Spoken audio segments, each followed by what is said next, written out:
NATO wameingia kati sasa kumsaidia ndugu yao Donald Trump kwa sababu ni aibu na anaaibika kwa Iran. Okay, kurudi mwanzo kabisa, mnakumbuka maana msaada ambao NATO wanaingia kumsaidia Donald Trump ni kuhusu kufungua mlango bahari wa Hormuz. Nataka nielezee vizuri hapa uweze kuelewa kuhusu kufungua mlango bahari wa Hormuz. Mlango ambao ni eneo kilomita kama 32 au 33, ambao pale mlango kabisa pale kwenye ule mlango wa bahari ya Hormuz, basi ni nchi mbili zina umiliki ule mlango, Irani na Oman.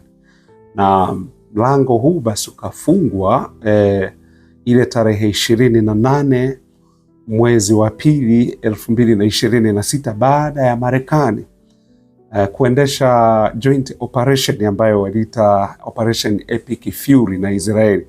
Ndugu yetu mmoja hapa amecomment amesema imebadilika, badala ya Operation Epic Fury imekuwa Operation Epic Failure. Okay. Baada ya hiyo sasa kuendesha hiyo operation na kuwa wameamua kwenda kubadilisha utawala ule wa Irani pale, basi baada ya hapo na kumuua yule kiongozi wa Irani, basi Irani wakagundua wana kete muhimu sana, na hii kete ni mlango bahari wa Hormuz. Kwa hiyo tunafanyaje? Wakaufunga. Na Irani usiniambie wameufunga baada ya yale mashambulizi, walikuwa wamejiandaa muda mrefu sana, kwa sababu hata kwenye huo mlango naona mpaka kuna hizi manuari ambazo ni manuari ndogo. Sasa Marekani hawezi kuleta manuari yake maana ni makubwa, na hapa ni eneo ambalo ni eneo dogo. Kwa hiyo baada ya pale sasa kumbuka mlango bahari wa Hormuz ni 20% ya mafuta pamoja na gesi vinapita pale, na ndivyo tulivyoaminishwa. Kwa tunaenda na hiyo takwimu tulioaminishwa nayo. Na sasa tangu kufungwa kwa huo mlango bahari wa Hormuz ni mpaka meli zile ambazo zinapewa kibali maalum cha kuweza kuvuka ama kuweza kupita kwenye huo mlango ndizo zinaruhusiwa kupita hapo. Kwa baada ya kufunga pale sasa tunaona kuna meli zaidi ya 180 za mafuta zimekwama hapo kwenye huo mlango bahari wa Hormuz. Kwa lita bilioni 16 za mafuta ambayo ni mafuta ghafi zimekwamia hapo, na basi ndivyo hivyo imekaa namna hiyo. Kwa hiyo Donald Trump akajaribu kufungua ule mlango bahari wa Hormuz, ikashindikana. Kampeni yake ya kijeshi ikashindikana. Akawaomba Irani wafungue, ikashindikana. Maana Irani waliweka masharti kuwa ili tufungue mlango bahari wa Hormuz lazima uweze kufuata 1, 2, 3. Ikashindikana. Donald Trump akaomba NATO wasaidie na mataifa ya Ulaya yasaidie. Nchi kama 7 Donald Trump aliziomba. Ilikuwepo China, ilikuwepo Japan, ilikuwepo Ufaransa, ilikuwepo Uingereza, ilikuwepo Ujerumani, South Korea na taifa gani tena lingine. Mataifa kama 7 aliyaomba. Mataifa 4 yalikataa. Taifa moja likasema tunafikiria. Lakini taifa lingine lenyewe likasema hapana kwenda kijeshi hivyo na nini, na hili taifa lilikuwa ni Ujerumani. Ujerumani walisema kupitia kansela wao huyu Fred Mendes nafikiri anaitwa, wao walisema kuwa hii vita sio vita ya NATO na hatuwezi kuingilia kwenye hii vita. Haya, tunakumbuka Ufaransa wao walisema kuwa sisi hapana, hatuwezi kuingia kwa sababu kuanza kupeleka jeshi zaidi hakutatatua hizo changamoto, isipokuwa kutafanya nini? Kutaongeza mgogoro zaidi. Kwa hii ndio Ufaransa waliongea, ndio tukashangaa, maana kama unakumbuka nilichambua hiyo ya Ufaransa kuongea hivyo. Lakini sasa bado mlango bahari wa Hormuz umefungwa. Hapa ndipo ambapo sasa, kwa sababu bado pale mabomu yaliyotegwa majini yako pale, kuna mabomu yametegwa majini, lakini kuna drones ambazo zinapita juu za Irani zikiwa zinaangalia pale kwenye hilo eneo la mlango bahari wa Hormuz. Upande mwingine kuna hizi fast boat ambazo zinashambulia kama mbwa mwitu, namna wanavyoshambuliaga mnyama polini hapo hapo kwenye mlango bahari wa Hormuz. Lakini makampuni ya bima yameacha kutoa bima kwa meli ambazo zimekwamia hapo kwenye mlango bahari wa Hormuz. Bei ya mafuta duniani inaendelea kupanda. Kwa hiyo ndio sasa hili limekuja sasa kuwa ni swala zima la kibiashara. Na kama ni swala zima la kibiashara, ndio tumeona sasa Ufaransa Ufaransa hawa ambao mwanzo walikuwa wamekataa. Wanasema kumbe nyuma ya pazia kuna kitu kilichokuwa kinaendelea, wakawa wanaendelea kujadiliana. Kwaona sasa wamesema kuwa mlango bahari wa Hormuz ifikapo Julai usipofunguliwa basi wataingia, na tayari wameshapeleka meli zao.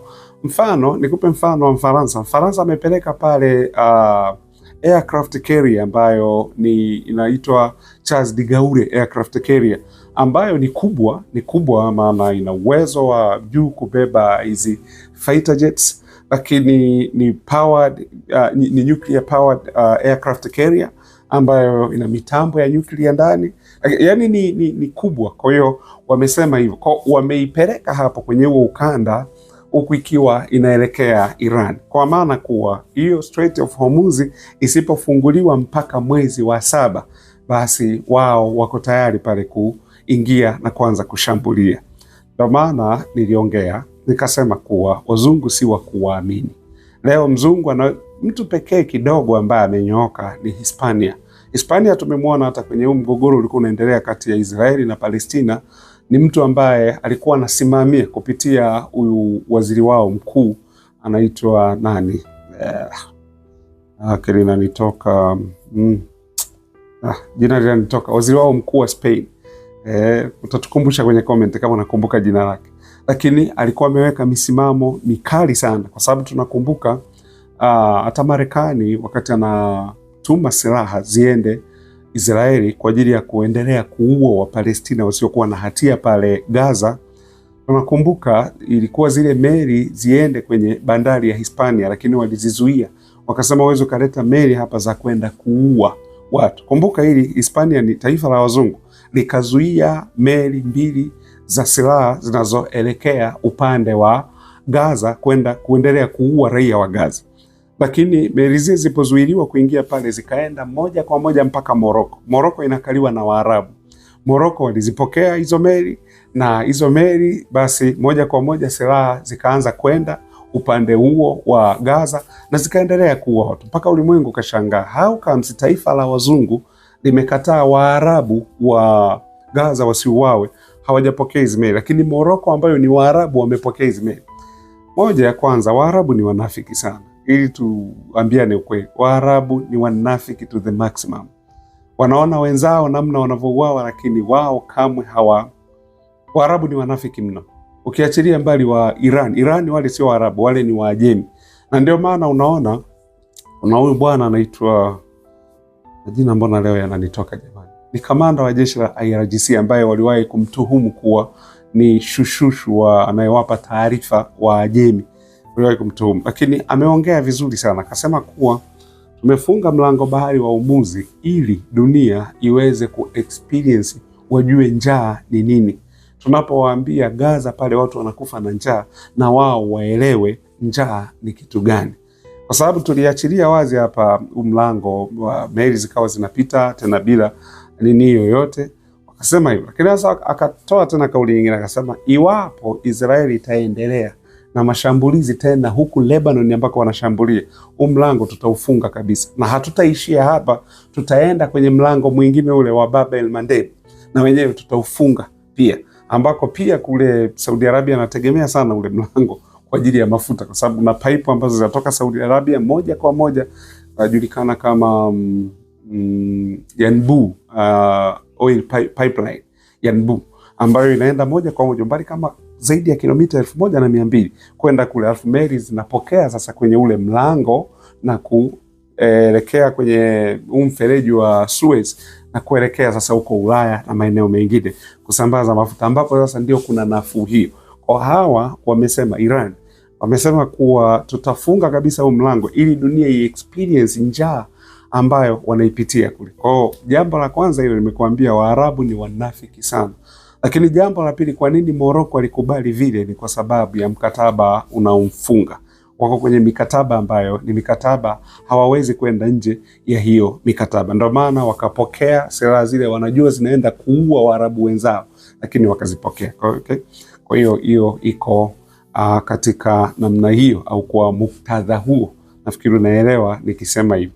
Kwa hiyo hili sasa ndilo linalo endelea upande huo wa hiyo Mashariki ya Kati imekuwaje na inaendaje ama inaendaje? Kwa sasa Ufaransa wamekuja kuingia hapa ndani, na kuingia kwa Ufaransa ni kuwa NATO, kwa sababu ukumbuke kulikuwa na mkutano wa nchi 40 zilizokutana kule Ufaransa Paris, ambazo hizi nchi sasa zikawa zinajadili ni namna gani ya kufungua mlango bahari wa Hormuz ambao Marekani ameshindwa kufungua. Ni namna gani wataufungua? Ndio Ufaransa unaona wamepeleka meli pale.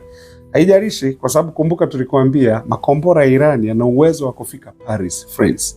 Yana uwezo huo kabisa, lakini wamekubaliana kuwa ifikapo mwezi wa 7 wasipofungua, manake tutaingia hapo kwenda kufungua, na ni muunganiko sasa. Manake hii ni NATO. Ukiachilia mbali kauli za Benjamin Netanyahu anazosema kuwa baada ya Iran anayetakiwa kufuata ni Uturuki. Uturuki ni mshirika wa NATO pia, na NATO wana Article 5 kuwa mwanachama wa NATO akiwa amevamiwa, basi NATO haitasita kuchukua hatua. Swali, mfano vita vikaanza kati ya Uturuki na Israeli. Je, unadhani NATO wataingia kumsaidia mwanachama mwenzao? Si kweli. NATO wataenda kuisaidia Israeli. Huo ndio ukweli wenyewe. Kwa NATO sasa wameingia kumsaidia Donald Trump baada ya kipigo kikali na baada ya kuwa mlango bahari wa Hormuz haufunguki.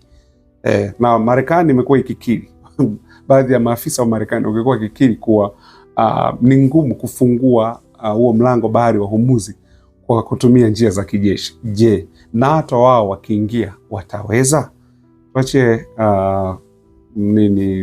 Tuachie maoni yako kwenye comment hapo. Asante sana.